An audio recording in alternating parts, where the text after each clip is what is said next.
van a condenar en el quinto pailón del infierno, sino que cuando nos acerquemos a la realidad, yo los voy a llevar a un viaje a la realidad para que sepamos el agua que nos moja, porque nosotros como educadores, maestros o padres o madres de familia, nosotros como educadores tenemos que ser conscientes de la realidad que hay.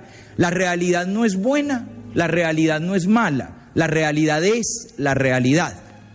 Y uno tiene que trabajar con esa realidad. No nos podemos quedar en la nostalgia de los tiempos idos o en el deseo de los tiempos por venir, por dos razones. La primera, porque los tiempos idos están idos, ya no son. Yo no sé si los jóvenes de la década del 50 eran más sanos que los jóvenes que nos tocaron ahora. No sé si eran mejores.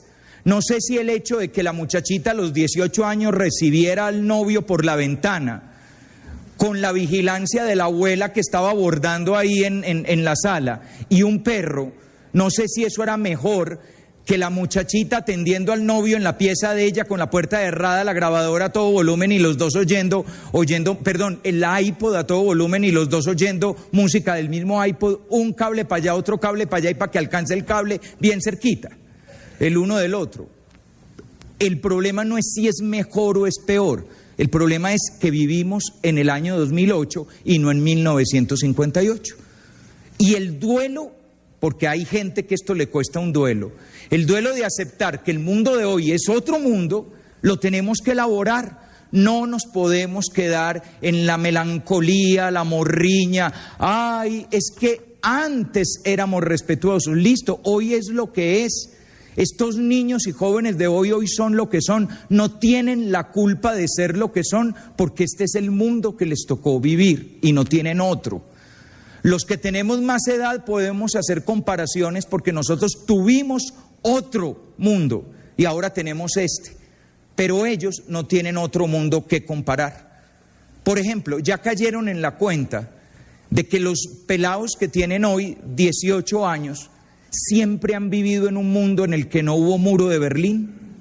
Ellos no pueden comparar. Cuando les hablamos de la Guerra Fría no entienden eso que era. Ellos no han vivido un segundo con miedo a que haya misiles balísticos apuntando hacia diferentes lugares del mundo. Los que éramos niños en la década del 60 vivimos eso. Vivimos la crisis de los misiles.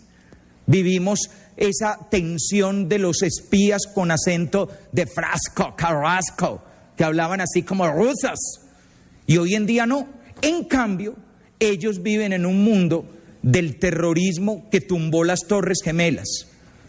En ese mundo es en el que a ellos les tocó vivir. Han caído en la cuenta que los únicos movimientos guerrilleros que conocen los adolescentes de hoy son estos sátrapas de las FARC, encargados de secuestrar personas, lanzar cilindros bomba, destruir vidas, y que ellos no tuvieron la oportunidad de esa guerrilla idealista que estaba buscando la liberación popular del pueblo para desalambrar la humanidad y que todos fuéramos hermanos. No, a ellos no les tocó eso. Eso nos tocó a los setentunos. Los setentunos conocimos ese mundo. Los niños del 2000 no conocieron ese mundo. Por eso no podemos quedarnos pensando en que el tiempo pasado fue mejor, porque el tiempo pasado es pasado, ya no existe. Y tampoco hemos llegado a un futuro por venir maravilloso. Ese apenas lo estamos construyendo. Y de hecho la propuesta de hoy es que construyamos ese futuro. Pero no nos quedemos pensando, es que deberían ser. Sí, deberían ser, pero no son. Lo que hay es lo que hay. Eso es lo que tenemos, eso es lo que vamos a conocer. Y esas son las las advertencias iniciales que yo hago. Una primera advertencia de no me capten con valor moral mis afirmaciones. No voy a hablar de lo correcto o lo incorrecto, lo puro, lo impuro, lo adecuado o lo inadecuado. No me capten valor moral. Y segundo, vamos a trabajar a partir de la realidad que hoy existe, porque es la realidad que hoy existe. No voy a plantear que qué lástima que esta sea la realidad que hoy existe. No, es la realidad que hoy existe y trabajemos con la realidad que hoy existe. Dicho eso, sigamos para adelante. Umbral, como abrebocas, una historia. A los 13, casi 14, Javier era solo un muchacho de grado séptimo, con sus 13 años, casi 14, disimulados por su buena estatura y por su porte de jovencito mayor. Era solo un muchacho con las preguntas propias de su edad, con el deseo de entender sus sentimientos, con el anhelo loco de tener a alguien que se preocupara por él y le dijera alguna vez, te quiero. Era solo un muchachito de colegio, un casi niño disfrazado de más maduro, orgulloso de su naciente bigote, satisfecho porque siempre había alguna que se fijara en él. Era solo un muchacho con su sexualidad de preadolescente inexperto, con sus miedos, con sus preguntas, con sus curiosidades, con su honesto deseo de conocer y con sus ganas inmensas de vivir nuevas experiencias y hacer realidad sus sueños. Era solo un muchacho de grado séptimo, con sus 13 años, casi 14, se llamaba Javier. Recuerdo que un día después del descanso fue a mi oficina para contarme una gran noticia. Los ojos le brillaban de alegría mientras me decía que había logrado cuadrarse con una de las muchachas más bonitas de su unidad residencial. Ella era mayor que él, tenía 18 años. Pero Javier decía que esto no era problema, pues según ella misma, él era un muchacho muy maduro para su edad. Al principio todo fue como siempre, la declaración de amor, el papelito escrito con la anotación de eres muy especial y aquello de nunca cambies, te quiero resto. El dinero recogido con gran sacrificio para la primera invitación a cine, los ratos eternos hablando por teléfono y los primeros besos, las primeras caricias y la sensación preciosa de que eso que la gente llama amor era verdaderamente un paraíso en la tierra. De un tiempo para acá Javier cambió. Ya no se le notaba en el rostro la alegría, ya no le brillaban los ojos, ya no corría a mi oficina para contarme los últimos pormenores de su conquista. Parecía huir de mí, parecía duro, parecía como si sus tiernos 13 años, casi 14, se le hubieran vuelto en un momento 20 o 30 insoportables años de vida y experiencia. Sufría, pero callaba. Por más que intentaba acercarme a él, solo encontraba monosílabos que me cerraban el acceso a su corazón. Mientras tanto, él se seguía consumiendo. El rendimiento en los estudios bajaba, las quejas de los profesores crecían y su preadolescencia se iba muriendo debajo de la pesada carga de una adultez prematura. Un día hizo algo grave en el colegio. Se tomó la determinación de sancionarlo fuertemente. Yo lo llamé para hablar con él, para insistir una vez más, a ver si con la excusa de la sanción disciplinaria al fin me decía algo. Hice preguntas, amenacé con la sanción, le hice ver una y otra vez la delicada situación en la que estaba. Sin embargo, Javier solo subía y bajaba los hombros en señal de resignación trágica a su suerte, mientras me respondía de mala gana con 3 o 4 palabras inexpresivas. Luego, molesto por la reacción del muchacho, acorralado, sin saber qué más decirle o cómo más preguntarle, lo miré a los ojos y le dije, ¿usted qué es lo que quiere? ¿Tirarse la vida? Y él respondió, más puta que ya está, más puta de lo que ya está. ¿Acaso no era este el mismo muchacho que hacía apenas unas semanas hablaba del paraíso en la tierra, de lo bello que era sentirse querido, de lo lindo que era tener a alguien a quien amar? Intuyendo lo que le pasaba, pregunté, ¿pelearon? Me dijo que no. Entonces volví a preguntar, ¿te utilizó? Y sin decir palabra, me abrazó y se echó a llorar. Era solo un muchacho de grado séptimo, con sus 13 años. Casi 14. Era solo un preadolescente lleno de sueños y de dudas. Y ahora, llorando, abrazado a mí, era solo un muchacho utilizado, un muchachito bonito, con la desgracia de ser bonito, Un peladito que el día de su cumpleaños sintió como su novia lo llevaba a la cama, le colocaba el condón, le hacía el amor y después, como despedida, le decía que era verdad que él estaba muy bueno, pero que solo era un niño y que ella no era niñera de nadie. Era solo un muchacho que desde que eso pasó sentía asco y vergüenza y no sabía por qué. Era solo un muchacho que llevaba varias semanas sin ganas de vivir, encerrado en su cuarto, mirando por la ventana deseando tener el valor de quitarse la vida.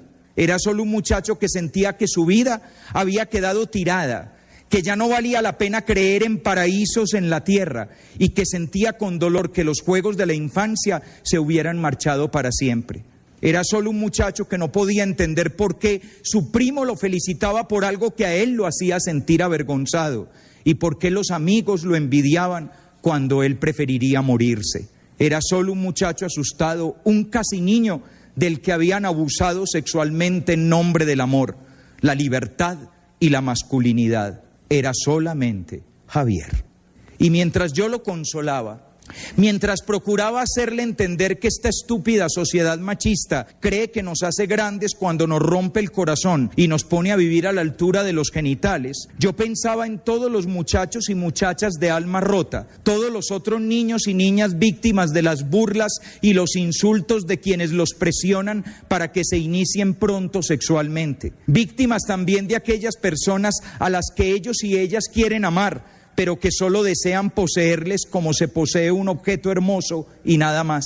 Víctimas del papá que para dárselas de moderno les paga su primera ida al prostíbulo o los hace cómplices de las salidas a vagabundear con sus queridas o acepta ofrecerlos como prostitutos o prostitutas para cuadrar las finanzas familiares. Víctimas de la pornografía a la que se vuelven adictos y del bombardeo de imágenes eróticas que les llenan de emociones que les cuesta manejar. Víctimas de los adultos que los tratan como objetos y los usan para masturbarse y tener un rato de placer. Víctimas de una sociedad que después de utilizarlas les dice que se deben sentir muy orgullosos, muy realizados y muy felices porque todo eso es la tan cacareada libertad sexual. Esta es la realidad de los muchachos y muchachas de hoy. Es verdad que son más liberados, que llevan una vida sexual más activa, que han tenido experiencias dignas de un adulto y que pareciera que supieran mucho más que nosotros. ¿Saben dónde quedan los stripticiaderos de la ciudad? ¿Saben dónde están ubicados los mejores metederos? ¿Saben de relaciones sexuales precoces? Y hasta saben en qué clínica se practican los abortos de emergencia. Saben mucho, es cierto, pero pareciera que desconocieran por completo el lenguaje del amor, que no supieran dónde se esconde realmente la dulzura y dónde se puede hallar con certeza la felicidad, esa en la que no hay necesidad de pensar si valió o no valió la pena haber amado y haber nacido. Por todos los Javieres que han llorado sobre mi hombro, por todos los que lloran en los hombros de alguien, porque fueron usados y no amados, por los que lloran a solas y se tragan sus secretos, por todos los que despertaron traumáticamente a su vida sexual, por todos ellos y ellas quiero dar esta conferencia y quiero hacer una invitación para que ustedes, padres y educadores, hagan todo lo que esté a su alcance para hacer entender a sus niños y niñas que el amor sí existe y que cuando la sexualidad es vivida como signo profundo de este amor, no es una tragedia, sino verdaderamente el paraíso en la tierra. Con ese umbral arrancamos. Aclaremos términos, muy importante. Sexualidad. La sexualidad es una dimensión esencial de nuestra humanidad. Nos constituye como seres personales, nos provee identidad y nos abre a la experiencia de la alteridad. Todas las palabras que están puestas ahí, todas son importantes. La sexualidad es una dimensión, no una parte, sino una dimensión. Fíjense la diferencia tan grande que hay entre parte y dimensión. Un dedo es una parte de la mano, pero la piel es una dimensión de la mano, porque toda la mano tiene piel, toda la mano tiene vida, toda la mano tiene uso, toda la mano tiene fuerza, toda la mano tiene ternura. En cambio, un dedo es solo una parte. Un error que se comete cuando miramos la sexualidad es creer que la sexualidad es una parte del ser humano Y en cuanto creemos que es una parte del ser humano, inmediatamente asumimos que esa parte del ser humano es la parte sexual. Y creemos que la parte sexual del ser humano son los genitales. Y por eso la vida sexual termina girando alrededor de los genitales, como si la vida sexual no tuviera otras realidades diferentes en la realidad del ser humano. Una sexualidad centrada en los genitales hace que solamente se pueda vivir con los genitales, como si las manos no tuvieran que ver con la vida sexual, la mirada no tuviera que ver con la vida sexual, los labios no tuvieran que ver con la vida sexual, la sonrisa, el latir del corazón. Todo eso tiene que ver con la vida sexual, porque la vida sexual es una dimensión completa de la humanidad. Por eso, primera aclaración, la sexualidad es una dimensión esencial. Si le quitas la sexualidad a un ser humano, destruyes la humanidad del ser humano.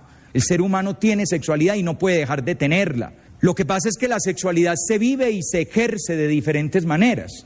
Y al vivir y ejercerse de diferentes maneras, hay personas, por decir algo, que optamos por la castidad de la virginidad por el reino de los cielos. Pero eso no quiere decir que no vivimos la sexualidad. No, nos llevó el que nos trajo si no viviéramos la sexualidad, porque la sexualidad es una dimensión del ser humano completo. Esa dimensión del ser humano, que es la sexualidad, nos constituye como seres personales. Es decir, la sexualidad hace parte de lo que nos hace personas. Las grandes dimensiones que hacen persona a la persona. Un perrito es muy lindo, pero un perrito no es una persona. Y un perrito no es una persona, así sea muy lindo, porque un perrito no conoce, no tiene la dimensión epistémica, no tiene la dimensión del conocimiento, de la indagación por el conocimiento del mundo. Un perrito no toma decisiones morales, no toma decisiones éticas, no sabe qué es bueno y qué es malo. Por eso cuando usted llega a la casa y el perro labrador que tiene le ha destruido los muebles, el perro no ha hecho nada malo, porque el perro no sabía que comerse los muebles era malo, no tiene ética. Los que tenemos ética somos los seres humanos. De esa misma manera, el perrito no tiene sexualidad, tiene instinto sexual, y tiene instinto sexual orientado a la reproducción. Y por eso, cuando las perras están en celo, aúllan todos los perros del barrio. Y ellos no se ponen a plantear, ustedes se han dado cuenta que el perrito no se pone a plantear cuál es la estrategia de cortejo más efectiva. Le llevo flores, le llevo un hueso, le ladro al oído, le digo palabras dulces o palabras obscenas para excitarla bastante. No es necesario, eso funciona. Y funciona instintivamente, automáticamente. Hasta en las especies animales donde hay algún tipo de cortejo, ese cortejo está determinado instintivamente. Usted no tiene la posibilidad, el animalito no tiene posibilidad de ser creativo, voy a cambiar la manera de extender las alas y moverme, porque siempre extienden las alas y se mueven de la misma manera cuando están cortejando a la hembra. Nosotros, los seres humanos, tenemos capacidad de hacer ciencia, eso nos hace personas. Tenemos capacidad de optar éticamente, tenemos espiritualidad, capacidad de plantearnos preguntas por nuestro espíritu, tenemos conciencia de nosotros mismos y tenemos sexualidad. La sexualidad nos hace personas. Pero fuera de eso, al hacernos personas nos da identidad. Uno tiene identidad de sí mismo en cuanto ser con sexualidad. Por eso es que uno se siente hombre, se siente mujer, o se siente otra cosa. No me voy a meter ahora en la variedad de, porque hoy se habla del tercer sexo o el cuarto sexo, lo que sea, pero uno se siente algo, es una conciencia de sí mismo. Que no les pase como un pastucito que fue a pedir un trabajo y entonces están llenando el formulario de inscripción. Nombre, Julio Alberto, apellido, Triviño Jiménez, lugar de nacimiento, Túqueres, sexo, solo una vez en Ipiales y me cogieron. La sexualidad es parte de la conciencia que uno tiene de sí mismo. Uno se identifica y se ve a sí mismo como un ser sexuado. Uno no puede separar esa realidad. La sexualidad es parte de lo que uno es y además nos abre a la experiencia de la alteridad. ¿Qué es la experiencia de la alteridad? Nos abre a la experiencia del otro. La sexualidad es justamente lo que nos hace capaces de acercarnos al otro, querer al otro, interesarnos por el otro, tener sentimientos, cualquiera que sea la gama de sentimientos hacia el otro, y el otro es el otro. Es decir, el otro es mi hermano, mi hermana, mi amigo, mi amiga, mi papá, mi mamá, el perro, el gato, el mundo, la creación, la naturaleza, los compañeros, mi novia, mi novio, mi esposo, mi esposa. Porque es que tenemos reducida la sexualidad, que es la relación entre un hombre y una mujer para irse para la cama. Eso no es la sexualidad. Todo en la vida tiene sexualidad. Porque la sexualidad está presente en todo lo que nos hace personas, y nosotros somos personas todo el día, a toda hora y en todo momento, y es todo lo que nos abre a la relación con los demás, y nosotros estamos constantemente abiertos a la relación con los demás. Y todo lo que hacemos está marcado por la sexualidad, no por los órganos genitales, sino por la sexualidad. Miren, ¿ustedes han visto alguna vez unas peladas de colegio jugar fútbol?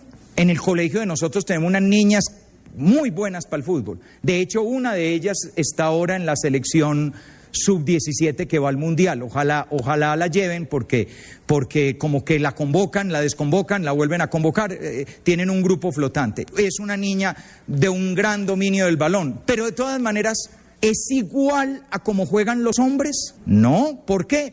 Porque hay sexualidad de por medio, y la sexualidad de por medio hace que la manera como se mueve una niña, como celebra una niña, como hace un foul una niña, es diferente a la manera como se mueve un varoncito, la manera como celebra un gol un varoncito, la manera como hace foul un varoncito. Son maneras diferentes. Una vez estaba yo dando unos retiros en una casa de retiros en Medellín, y se metió un murciélago a una habitación de una niña.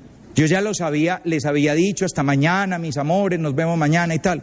Cuando de pronto oigo a lo lejos, ¡ah!, unos gritos y tal, y llego y hay una niña, ¡ay, Juan Jaime!, y llorando, ¡ay, amiguis!, y las unas pegadas a las otras, ¿qué pasó? ¡Ay, es horrible! ¡Ay, un murciélago! Yo hasta hice el chiste bobo de, cuidado, de pronto es Batman y tal, y conoce usted esta noche un hombre bien misterioso. En fin, no hubo de otra, me tocó ir por una escoba y agarrar a escobazos el pobre murciélago y sacarlo para la porra, y después entrar con una linterna y mostrarle a la niña que ya no había más murciélagos y ¿puedo dormir con Pao? No, mija, porque ya no hay murciélago. Adiós pues, Pao para su pieza, Lina para la suya. 8 días después estoy en unos retiros con unos muchachos en Pereira y lo mismo, se metió un murciélago a una habitación. Ya los había mandado yo a dormir cuando oigo la bullaranga, pero no hay niños llorando, ni se están apoyando unos a otros, amiguis, no, nada de eso. Tienen agarrado el murciélago, le prendieron un cigarrillo y lo pusieron a fumar. Y aquí me tocó fue rescatar al murciélago, no rescatar a la niña. ¿Por qué? Porque somos diferentes, porque todo tiene sexualidad. ¿Cómo celebran un gol las niñas? ¡Ay, gol, gol, gol! Y los niños, bien, hijo de tantas, bien. Porque todo tiene sexualidad. En todo, cuando miramos, cuando nos indignamos, cuando queremos, cuando nos declaramos, cuando estamos tristes, pues estamos tristes. En todo lo que vivimos hay sexualidad. La sexualidad no es únicamente genitalidad, ni hace referencia solo a lo relacionado con la reproducción, el erotismo y el placer. Si bien todo esto es parte de la sexualidad es mucho más amplia, afecta nuestra conciencia de ser lo que somos y toda nuestra dimensión relacional con el mundo, con los otros, con Dios. Por lo tanto, esta es la clave para comprender todo lo dicho en el día de hoy. La clave para todo lo que vamos a decir en el día de hoy es una visión integral mucho más amplia de la sexualidad. ¿Tu hijo de 5 años vive la sexualidad? Claro, cuando corre, cuando ríe, cuando abraza al amiguito del colegio que salen así abrazaditos a comprar a la tienda, cuando llega donde la mamá y le dice, mamita te amo y la llena de besos, cuando juega brusco con el papá, cuando empieza a molestar con la niña y le jala el pelo y uno tiene que decir, Juan David, no me le juegue hacia la niña. Todo tiene sexualidad. Todavía ahí no hay genitalidad. Sí. Por eso no circunscribamos la sexualidad a la simple genitalidad, porque entonces la hacemos depender única y exclusivamente del uso de unos órganos genitales. Después vamos a ver que esa manera de entender la sexualidad ha empobrecido la vivencia de la sexualidad. Una parejita de novios hoy en día ya no tiene más manera de mostrarse el amor que agitando el catre. Porque como lo fundamental de la sexualidad es que vos tenés aquello y yo tengo esto otro, entonces que el uno encaje en el otro y punto, ya no hay más. Se desapareció el poema, se desapareció el acróstico, se desapareció la carta de amor, la canción dedicada, la mirada con dulzura, la agarrada de la mano, le vi el hombro. Todo eso que hace parte de una vida sexual más completa se volvió en que nos vamos al grano. De una vez al tema de fondo y se empobrece la relación de las personas. En últimas, una de las frases que más repiten los novios hoy en día, ¿sabes qué? Démonos un tiempo, me cansé. Pues claro, porque si solo es eso, si no hay más misterio en la relación, el misterio de descubrir un ser humano entero, si el único misterio que teníamos era simplemente ñanga ñanga, pues después del ñanga ñanga, ¿ya qué? Ya no hay mucho más que descubrir. Aunque hoy se tiende a hablar de la separación entre sexualidad y amor, esta es una realidad muy en boga hoy en día. No es necesario amar para tener sexo, esa es la afirmación. Realmente la sexualidad está íntimamente relacionada con la dimensión afectiva del ser humano. El ser... Así como una dimensión del ser humano es el conocimiento y una dimensión del ser humano es la ética, una dimensión del ser humano es su capacidad de amar y una dimensión del ser humano es su sexualidad y todo eso está mezclado. Uno no parquea una dimensión de la vida y la deja aparte. Hoy no la voy a usar. Hagan la prueba de dejar aparte la corporalidad y venirse para la conferencia sin cuerpo. Pero el espíritu es más importante, ¿no dicen eso? No, pero es que el ser humano no existe sin cuerpo, perdóname. No podemos prescindir de esa dimensión. Hagan la prueba de trabajar, estudiar, salir a la calle, manejar un carro sin ética. No se puede. Puede tener una ética bizarra, pero no puede no tener ética. Usted tiene que, mientras va conduciendo el carro, mientras va jugando fútbol, mientras está viendo televisión, mientras habla con otra persona, mientras trabaja, mientras estudia, usted se está planteando qué le parece correcto y qué le parece incorrecto. No puede evitarlo. Es una dimensión esencial de la persona. Lo mismo, la dimensión afectiva, la dimensión abierta al amor, a la ternura, a la relación con el otro, hace parte de la dimensión también, está interrelacionada con la dimensión de nuestra sexualidad. Sin embargo, una visión reduccionista de la sexualidad, si la sexualidad son solo los genitales y el placer genital, entonces no se necesita amor. Simplemente tú me gustas, estás muy querido, muy bueno, tú me gustas, estás muy querida, muy buena, ñanga ñanga, y no es necesario que nos amemos. Y además tiene una gran ventaja, nadie sufrió. ¿Ven la ventaja que hay? Es una maravilla. Porque uno no se enamora y el que se enamora sufre, se desgasta. ¿Qué te pasa? Te veo distinta. Ayer estabas tan tierna y hoy estás distante. Y entonces comienza todo eso. En cambio es maravilloso. Usted se encontró con una vieja que está como un pan en una fiesta. Llega, ñu, chun, chun, chun. Tú para tu casa y yo para la mía y frescos. Y no tengo que estar pensando, ¿me recuerdas? ¿Te interesas por mí? Nada. En últimas, después vamos a ver por qué eso está de moda. No está de moda en el fondo por un concepto de sexualidad. Hemos hecho ese concepto nuevo de sexualidad. La sexualidad no necesita amor para poder justificar una realidad que nos va a explicar nuestra situación social. Esto quiere decir que es posible ejercer la genitalidad y tener placer erótico sin que necesariamente haya una relación amorosa. Eso es lo que se plantea. Y obviamente, claro, se puede tener una relación genital sin que haya amor. El que va a un prostíbulo tiene una relación genital y no ama a la prostituta con la cual está teniendo la relación. Pero la sexualidad, en cuanto dimensión esencial de nuestra humanidad, no puede desvincularse del sentir afectivo, sea este amor u otro sentir. La sexualidad siente y el sentir se vive a través de la sexualidad. Usted puede no amar a la prostituta, pero algo siente por la prostituta. No puede no sentir, algo siente. Ese cuento de yo no siento nada es cuento chino.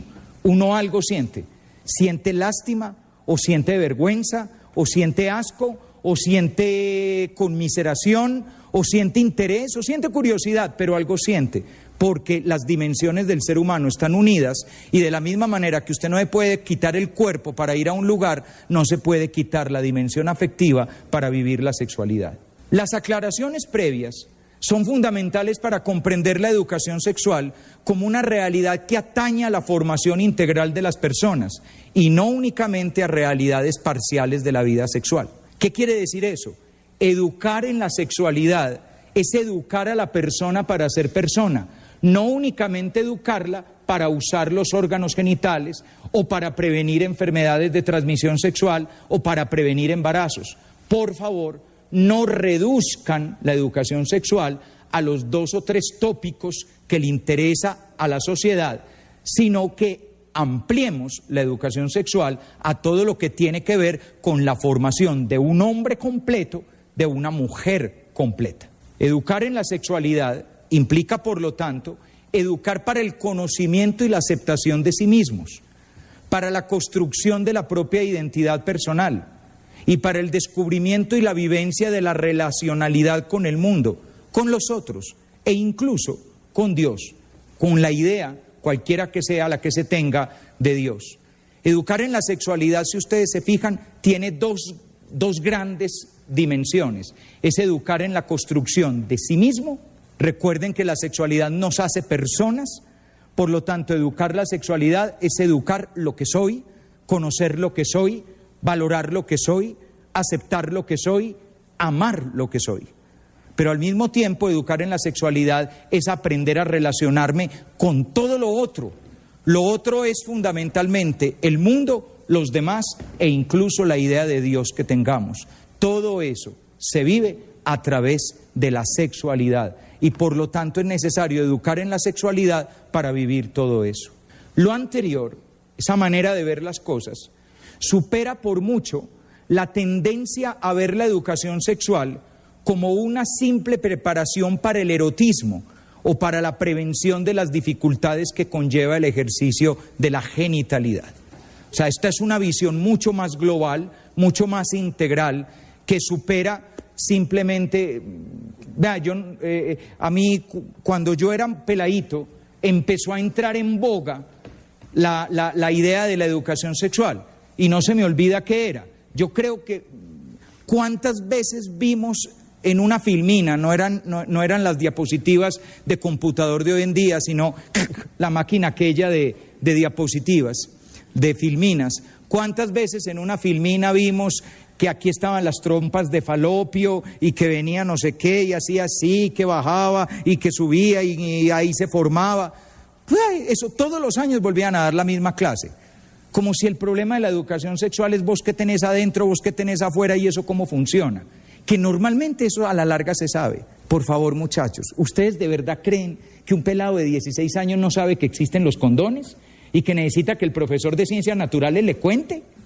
Son tan bajados del zarzo los que hablan de educación en este país que de verdad creen que el problema de los adolescentes es que no saben que existen los medios de protección contra las enfermedades. No, lo que pasa es que ellos creen que a mí no me va a dar. Es el problema. Y tienen un montón de mitos en la manera de vivir la relación. Creen que con condón significa no confío en ti y sin condón significa te acepto como eres. Y que es más especial iba a ser nuestro secreto. Nunca lo había hecho así. Eso es otra cosa, la razón es otra bobada. No es que no sepan que no existen los condones. Pues si se los avisan en todos los partidos de fútbol anuncian el condón alemán. ¿Cómo no van a saber?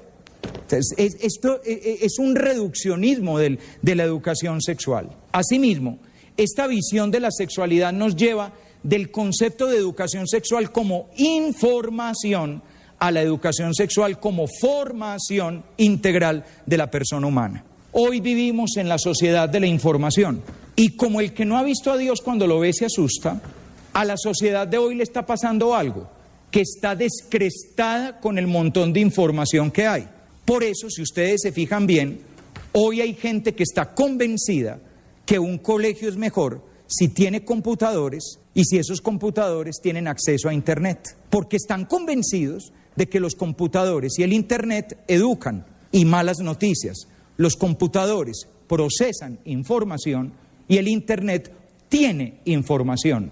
Pero, ¿qué haga usted con esa información? Es lo que llamamos educación. La clave de la educación es lo que usted hace con el mundo que tiene. La clave de la educación es lo que usted aprende a hacer con su vida, con sus cualidades, con sus capacidades. La información por sí misma no es educación. Un pelado puede estar todo el día navegando en Internet y ser un absoluto ignorante. Así esté todos los días en contacto con unas bases de datos que tienen un montón de información. De hecho, analicen cuáles son los sitios que visitan los muchachos, a ver si los muchachos, los sitios que visitan son los que proveen conocimientos interesantes. Ellos se van al Messenger y empiezan a chatear. Hola, sin H, ¿qué haces? El qué sin tilde, sin abrir ni cerrar interrogación. Haces con S, no la final, la del medio. Es un ignorante que usa Internet, simplemente. Lo mismo pasa en la educación sexual. Se cree que educación sexual es dar información. El pene, el glande, el prepucio, las gónadas, las suprarrenales, la vagina, y como si el dar información fuera la clave de la educación sexual. La clave de la educación sexual es la formación integral de la persona. Existe una tendencia hoy en día a confundir la cantidad de información con la calidad de la formación. En el proceso educativo se necesita de la información, pero esta, sin un marco de referencia axiológico, es decir, sin valores, sin una perspectiva reflexiva, sin implicaciones antropológicas y éticas, es solo un conjunto de datos que por sí mismo no educa. La educación sexual ayuda a formar seres humanos íntegros, no solo informa sobre métodos de prevención. La clave de la educación sexual en los colegios no es lograr ni que las niñas no queden en embarazo, ni que las niñas y niños no contraigan enfermedades. La clave de la educación sexual en los colegios y en las familias es que los niños y las niñas sean felices. Y eso es mucho más importante que la cuestión de si quedó o no quedó embarazada, si se le transmitió o no transmitió una enfermedad. Lo que nos estamos jugando es la felicidad de las personas. Para hablar de sexualidad, existen diversas tendencias a la hora de hablar de sexualidad. El primero es el esquema normativo. Voy a hablar de 3 esquemas que normalmente existen cuando se habla de sexualidad. El primero es el esquema normativo. Lo importante al hablar de sexualidad es clarificar lo prohibido o lo permitido, lo correcto o lo no correcto moralmente. Si ustedes lo piensan bien, ese fue el modelo de la educación sexual del pasado. Cuando se hablaba de sexo se decía qué era bueno y qué era malo. ¿Es bueno el acto sexual? Sí, dentro del matrimonio. Listo. Y ya te aclararon la cuestión. ¿Es malo masturbarse? Sí, es horrible, un pecado horroroso.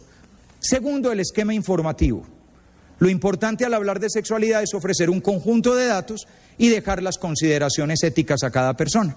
Entonces yo le digo un montón de datos, los órganos, las enfermedades, los medios de prevención, las diferentes orientaciones sexuales, etcétera, y usted después verá qué hace con eso. Usted qué hace con eso es una decisión suya. Y tercero, el esquema axiológico, es decir, a partir de los valores. Lo fundamental al hablar de sexualidad es mirarla en el contexto de los valores que constituyen a un ser humano como tal, ante sí y ante los otros. Evidentemente, ese es el paradigma que yo les propongo hoy a ustedes. Se trata de una educación sexual desde los valores de la persona, y desde los valores de la persona la información tiene una orientación en valores, y esa orientación de valores tiene una meta. La meta es la construcción integral de uno mismo, la construcción integral de la relación con los demás.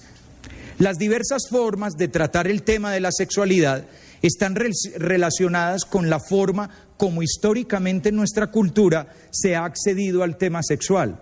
De ahí surgen 2 grandes tendencias, una que responde a la otra. Esto es muy clave para entender por qué hoy en sexualidad se dice lo que se dice.